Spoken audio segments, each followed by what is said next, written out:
Things I won't be doing this time that I did the last time. The first thing I will be declining is the eye drops. I think it's called neomycin drops. I'm already getting my list together just in case things don't play out how I expect them to. I'm gonna need my husband to do it. So the drops, we won't be doing the drops. I don't have any sexually transmitted diseases. I'm not infected in any kind of way.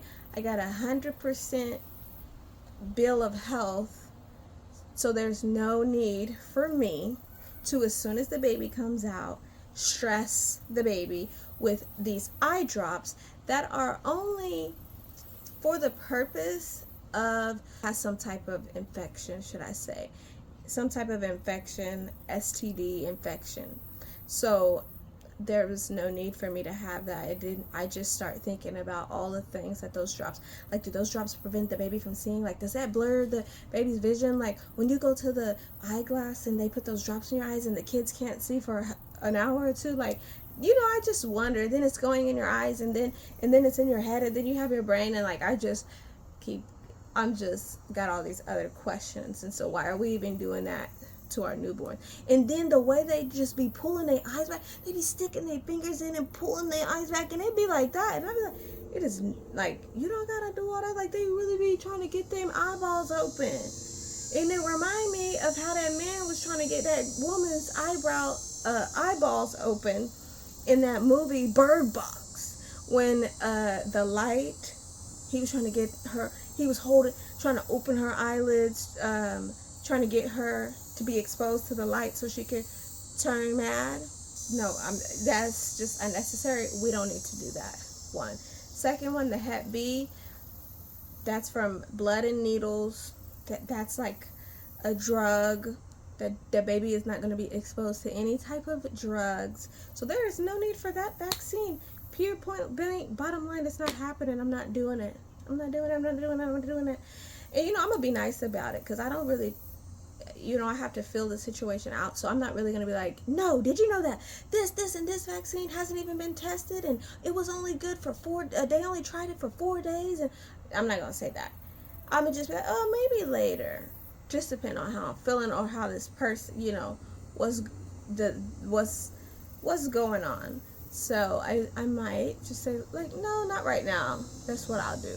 Just to make it seem like I'm nice, right? But don't push me. So that's the second thing. And then the third one is the vitamin K. And now they say that the babies need vitamin K shot to help thicken their blood. So some babies have can have like bleeding in the brain. And so the numbers are really low on this, and that babies don't get much vitamin K. But I feel like there's a lot of factors that come into that. Jury is still out on that one. Checking to see if the baby is low in vitamin K before just poking a baby, because I'm not into torturing children. That's not really my thing, and it is torturous when you're holding your baby down to get shots. And I did that. That is awful. I remember taking my children in 1, 2, 3, 4, 5, 6 months. And remember, they remember everything. Just because they're not speaking don't mean they don't remember places, sounds, smells, atmospheres, energy, people. And so when they're at that doctor, they know those shots are coming, and you have to hold them down, and they're like, I'm not into torturing children. Okay, let's start there. And so the vitamin K, you can also opt to give it orally. It's not as it is not injected, so the baby doesn't have to get poked for it. And I remember when one of my children got poked. When they would get poked in the hospital, their delay was so late. And then Riley got poked, and she didn't even cry. I remember Riley got shots in the hospital, and she didn't even make a peep. So that explains her to this day. If you've been paying attention to what's been going on with the vaccines, to the CDC and the shot schedule and all of that, then you should be questioning some of these vaccines at this point. To know that only one of them had a trial for 4 days is crazy. To know that shots that bring on inflammation responses, neurological problems, allergies, lifelong ailments, if not addressed, they go through these things for their entire life. And to know that by the age of 1, the child has had like 23 to 25, 23 or 24 shots is crazy. And that's an average of 2 shots a month. Some of these shots are multiple shots in one. It's just a lot of shooting here.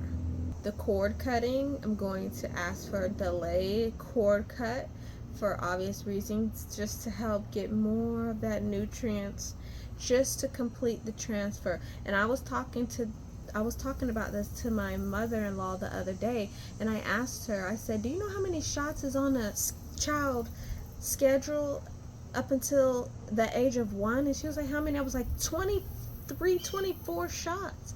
That's if you're given the flu shot. She was like, what? I was like, yeah, how many shots do you remember your children getting? And she was like, I just remember like 2, 3 maybe.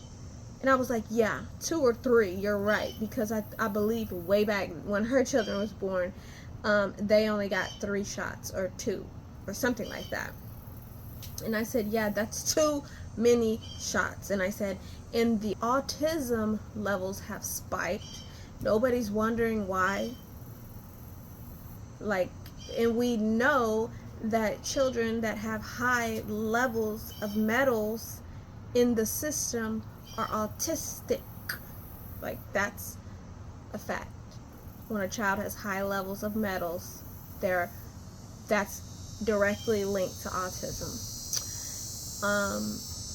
So, and when you're using air fryers, that's a metal, and those are toxic metals in there. Our mothers were wondering, like, where is this coming from? And it was coming from their air fryer. They were getting these high levels of metals from their air fryer. And it's funny because with my air fryer, I would put the smell in my house, and I was like, I don't like that smell. And so I stopped using it, and I haven't used it in years. First thing is first, my husband is going to catch the baby. I've already noted that. I say catch the baby, like it's gonna be flying out. He's going to guide the baby. After that, we're going to allow the transfer to happen, complete the transfer. So I want as much blood as I can get. I don't want that cut immediately. I don't want that. It's just common sense to delay it, because the placenta's been nourishing them all this time. Why don't we allow the transfer to complete? That's like you downloading something on your computer, and when it gets to 70%, you shut it off. What's gonna happen? You're not gonna have the full program. You're gonna have, like, it's not gonna function properly. So we wait until as long as we can, and then cut the cord. That's what we can do, because the hospital, I haven't found a case. The hospital is not going to let the baby stay attached. That's just a reality that I have to face. So delay cord dad catching the baby, delayed cord cutting. You don't have to cut a cord. It comes off within 3 days on its own. And then, of course, we have the germ and we have the infection side of it, which is where they get you. Oh, the risk of infection. Oh, well, we have to see, stuff like that. So in the bath, I'm just going to wait on the bath. Like, there's no problem waiting on the bath, or instead of putting the baby in the full water, maybe just wiping as good as I can with a warm cloth, just because when you put the baby comes out the womb and it's very warm, very toasty. Those hospitals are very cold. So in that case, I want to wait on the bath, maybe even wait till I get home for the bath, or wait longer, just so the baby can stabilize and regulate their temperature more. Because I don't know about you, but I don't like it when I'm cold and my hands is tingling and my toes are numb and I can't warm up. I don't like that. So they don't either. Those are the things I'm going to do different. That's just a start.